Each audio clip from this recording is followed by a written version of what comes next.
Hello, welcome to my channel. My name is Augusto Ilian, and this is installment number 45 of my Aves de Colombia series.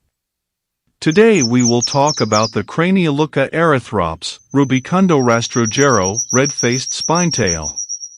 Order, Passeriformes. Family, Furnariidae. Common and easy to distinguish thanks to its reddish head in contrast to its gray body. Its name Cranioleuca comes from the Greek roots cranion equals skull and leukos equals white. His epithet erythrops comes from the Greek erythros equals red and ops equals eye. It measures 14 to 15 centimeters and weighs 13 to 20 grams. Both sexes are similar, with orange to reddish-brown irises, brownish-olive to greenish-gray legs, and a bill with a blackish upper jaw and a horn-gray lower jaw.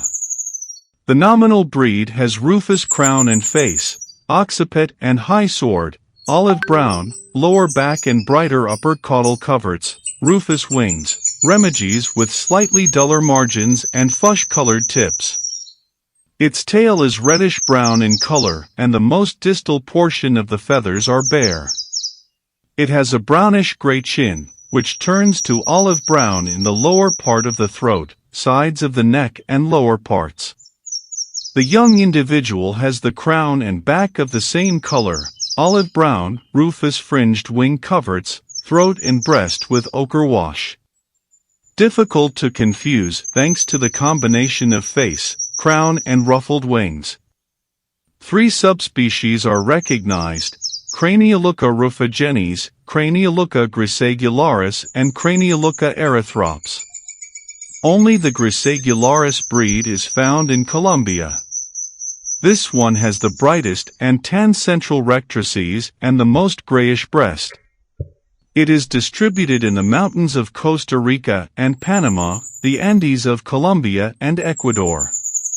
In Colombia it is distributed from 1,000 to 2,100 meters above sea level in the western mountain range, on the Tacarcuna Hill bordering Panama, on the western slope of the central mountain range from Antioquia south to Quindio, and in the Serranía de St. Lucas. It lives in humid montane forests where it uses interiors and forest edges and secondary growth forests. Their diet is mainly composed of arthropods and protein bodies that produce trees of the genus Cecropia. Among the prey on which it feeds, beetles, crickets, cockroaches, butterfly larvae, and spiders have been recorded. Apparently it is a monogamous species. In Colombia nests have been recorded in the western Cordillera, in Valle del Cauca, in February and March and from July to December. Its nest is a hanging mass in the shape of a bell and an entrance at the bottom that leads to the top, in which there is an incubation chamber covered with plant fibers and leaves. It builds its nest with moss, vines, and occasionally dead leaves, and is usually found hanging from the end of a branch at heights ranging from 5 to 12 meters. Remains alone, in pairs and usually with mixed flocks. Forages from the understory to the subcanopy where it climbs over small moss-covered branches and tangles of vines. It captures its prey by gleaning in bark, moss, dead leaves and debris, sometimes hanging acrobatically upside down. The populations of southern Colombia could be intermediate between the grisagularis race and the nominal race.